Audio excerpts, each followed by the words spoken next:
जय हिंद।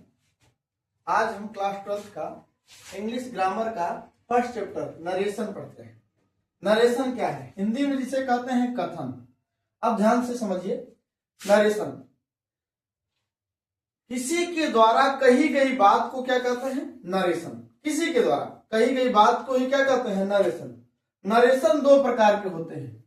एक होता है डायरेक्ट नरेशन, हिंदी में होता है प्रत्यक्ष कथन। दूसरा होता है इनडायरेक्ट नरेशन, हिंदी में जिसको कहेंगे अप्रत्यक्ष कथन। ध्यान से समझिए, डायरेक्ट नरेशन किसे कहते हैं? देखिए, मेरी द्वारा, किसके द्वारा? मेरी द्वारा कही गई बात को कोई दूसरा व्यक्ति ज्यों कहते हो कह दे, कोई दूसरा व्यक्ति ज्यों कहता हो कह दे, उसे कहेंगे प्रत्यक्ष कथन, या हिंदी में इंग्लिश में कहेंगे डायरेक्ट नरेशन। अब देखिए, इनडायरेक्ट नरेशन क्या कहेंगे? मेरे शब्दों को या मेरी बातों को कोई व्यक्ति ज्यों कहते हो न कहकर अपने शब्दों में परिवर्तन करके बताए तो उसे कहेंगे अप्रत्यक्ष कथन। क्या कहेंगे? अप्रत्यक्ष कथन। अब इधर देखिए, डायरेक्ट नरेशन के दो भाग होते हैं। एक होता है रिपोर्टिंग वर्ब। क्या होता है? Reporting verb. और दूसरा होगा रिपोर्टेड स्पीच। इसे एक और कहते हैं रिपोर्टिंग पार्ट, इसे भी कहेंगे रिपोर्टेड पार्ट।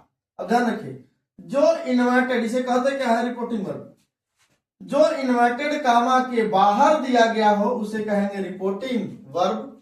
जो इन्वर्टेड कामा के अंदर दिया गया हो उसे कहेंगे रिपोर्टेड स्पीच। और इसी को कहते हैं कथन। क्या कहते हैं? कथन। ध्यान रखिए, जो कर्ता के द्वारा कही गई बात हो उसी को ही कहते हैं कथन। ये भी बताया है कथन किसे कहते हैं। अब ध्यान समझिए, अब यहां दिया गया है, एक दिया गया है, आपको सिंपल समझिए, ये है रिपोर्टिंग वर्ब, यहां से यहां तक। अब इसमें होते हैं रिपोर्टेड स्पीच, इसे क्या कहेंगे? पूरा रिपोर्टेड स्पीच। अब समझते हैं, इसमें से कहता क्या? राम ने मोहन से कहा। क्या कहा है? राधा एक किताब पढ़ रही है। क्या कहता है? राधा एक किताब पढ़ रही है, एक स्टेंस में है। अब उसमें देखते हैं इनडायरेक्ट जब बनाएंगे, इसमें देखिए राम क्या है? सब्जेक्ट है। क्या है? सब्जेक्ट। और कौन सा? Reporting subject. और सेट टू है रिपोर्टिंग वर्ब। क्या है? Reporting verb. देखिए, रिपोर्टिंग वर्ब के भी तीन पार्ट हैं। अब मोहन क्या है? Reporting object. Reporting object. अब ध्यान समझिए, अब इसका इनडायरेक्ट बनाते हैं। जैसे राम ने कहा है मोहन से, तो राम को हम राम ही लिखेंगे। सेट टू साधारण में है तो इसको बदलेंगे टोल्ड में। और मोहन को हम वैसे ही रहने देंगे। कामा और इन्वर्टेड कामा की जगह पे कंजक्शन हम क्या लगा देंगे? दैट, जो दोनों को जोड़ता है, रिपोर्टिंग वर्ब और रिपोर्टेड स्पीच दोनों को जोड़ने का कार्य करता है। अब ध्यान रखिए, यहां है राधा, राधा को हम ऐसे ही लिखेंगे। क्या लिख देंगे? राधा को वैसे ही उतार देंगे हम। यहां देखते हैं, अब यहां देखिए, इज को हम वाज में बदलेंगे। वाज में, ये आपको अगले टॉपिक में बताते हैं। अब इसमें देखिए, ये क्या है? रीडिंग। रीडिंग को हम ऐसे ही रहने देंगे। अ बुक, अंत में इन्वर्टेड कामा को हटा के अंत में फुल स्टॉप लगाएंगे। अब ध्यान समझिए, ये मेरा हुआ केवल परिचय जो नरेशन के हैं। अब नरेशन कितने प्रकार के होते हैं? तो नरेशन 5 प्रकार के होते हैं। कौन कौन से होते हैं? आइए देखते हैं। पहला है असर्टिव सेंटेंस, जिसको हिंदी में कहते हैं साधारण वाक्य। दूसरा है इंट्रोगेटिव सेंटेंस, जिसे कहते हैं प्रश्नवाचक वाक्य। तीसरा कहते हैं इंपरेटिव सेंटेंस, जिसे हिंदी में कहते हैं भावात्मक वाक्य। चौथा है ऑप्टेटिव सेंटेंस, जिसे कहते हैं कामनावाचक वाक्य। पांचवा है एक्सक्लेमेटरी सेंटेंस, जिसको कहते हैं विस्मयाबोधी वाक्य। अब इसमें हम सबसे पहले असर्टिव सेंटेंस को पढ़ेंगे। असर्टिव सेंटेंस, अब इसमें देखिए, हम सबसे पहले असर्टिव सेंटेंस को पढ़ेंगे और जानेंगे कि असर्टिव सेंटेंस में क्या क्या चीजें हैं। अब यहां हम जान गए हैं नरेशन, नरेशन के कितने पार्ट होते हैं, डायरेक्ट नरेशन के कितने पार्ट हैं, और रिपोर्टिंग वर्ब के कितने पार्ट हैं। यहां देख लीजिएगा, एक स्क्रीनशॉट ले लीजिएगा। देखिए, असर्टिव सेंटेंस, ये पहला सेंटेंस है जिसे कहते हैं हिंदी में साधारण वाक्य। असर्टिव सेंटेंस 3 प्रकार के होते हैं। पहला होता है टेंस परिवर्तन, इसको कहते हैं चेंज ऑफ टेंस। दूसरा कहते हैं पर्सन परिवर्तन, इसे कहते हैं चेंज ऑफ पर्सन। तीसरा होगा टाइम परिवर्तन, जिसको हम बारी बारी से देखते हैं। पहला देखते हैं हम टेंस परिवर्तन। पहले देख लेते हैं कि रूल्स क्या है जो साधारण में परिवर्तन करने के। देखिए इनडायरेक्ट में परिवर्तन के नियम। पहला रूल कहता है यदि वाक्य साधारण में हो। पहला रूल कहता क्या है, देखिए यदि वाक्य साधारण में हो तो रिपोर्टिंग वर्ब को निम्न प्रकार से परिवर्तित या आप कहते हैं कि बदलते हैं। देखिए एक साइड डायरेक्ट दिया रहेगा, जैसे देख लीजिए इस एग्जांपल में दिया है, इधर रहेगा रिपोर्टिंग वर्ब, उधर रहेगा रिपोर्टेड स्पीच। एक साइड में देखिए परिवर्तन कैसे करते हैं, इसमें कहेंगे रिपोर्टिंग वर्ब का परिवर्तन। क्या है ये? रिपोर्टिंग वर्ब का परिवर्तन। अगर ध्यान से समझिए, सेज टू, अगर से दिया है तो से ही में रहेगा, सेज टू दिया है तो सेज टू में।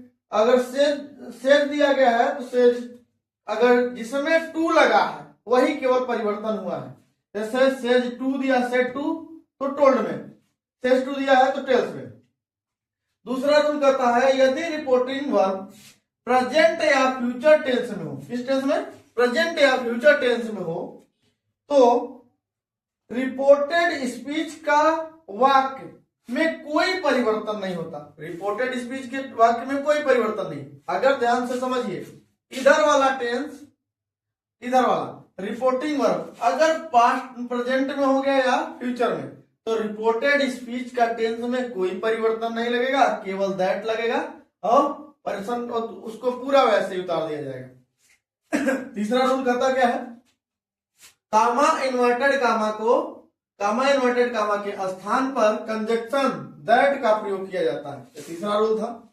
इधर देखते हैं टेंस का परिवर्तन। टेंस का परिवर्तन क्या दिया गया है, अगर मान लीजिए मुख्य क्रिया में यस और यस दिया गया है तो उसे बदलेंगे। देखिए अगर इसमें परिवर्तन बता रहा है, रिपोर्टेड स्पीच में टेंस का परिवर्तन दिया है। अगर मेन वर्ब में यस और यस दिया गया है तो मुख्य क्रिया के सेकंड फॉर्म में। डू डज और नॉट दिया गया है तो डिड नॉट में। इज और एम दिया गया है तो वाज वर्ब में। हैज हैव दिया गया है तो हैड में। हैज हैव और प्लस बीन दिया है तो हैड बीन में। मुख्य क्रिया में सेकंड फॉर्म तो हैड, और मुख्य क्रिया में, अगर मुख्य क्रिया में सेकंड फॉर्म दिया तो हैड, और मुख्य क्रिया में थर्ड फॉर्म। डिड और मुख्य क्रिया का फर्स्ट फॉर्म। देखिए प्रेजेंट पास्ट इंडेफिनिट का है तो उसको बदलेंगे पास्ट परफेक्ट में। वाज वर्ब दिया गया है तो हैड बीन में। बाकी चीज देखिए had been, used to, had better और टू को परिवर्तन नहीं होता। अगला देख लीजिए, विल को किस बदलेगा? वुड में। शैल को बदलेगा शुड में। कैन को बदलेगा कुड में। मे को माइट में। ये जो विल और शैल का परिवर्तन है ये टेंस या कहते हैं कि कर्ता के अनुसार बदलेगा। इधर देख लेते हैं, जैसे उड है और शुड, ये है क्या है? उड है और शुड है। यहाँ कुड दे दिया गया है और माइट, ये पहले से एक्यूरेट में बदल चुके हैं। जैसे मान लेते हैं, कहते हैं कि जिसका पहले से मेकअप हो चुका है, देख रहे हैं, पहले से मेकअप हो चुका है, तो क्या उसका चेहरा बदलेगा? फिर नहीं बदलेगा, तो नो चेंज।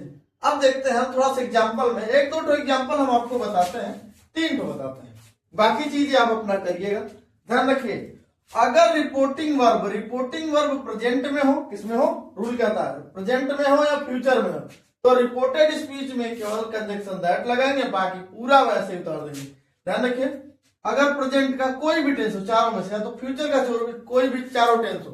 देखिए यहां राम दिया गया है तो राम, ये किसमें दिया है?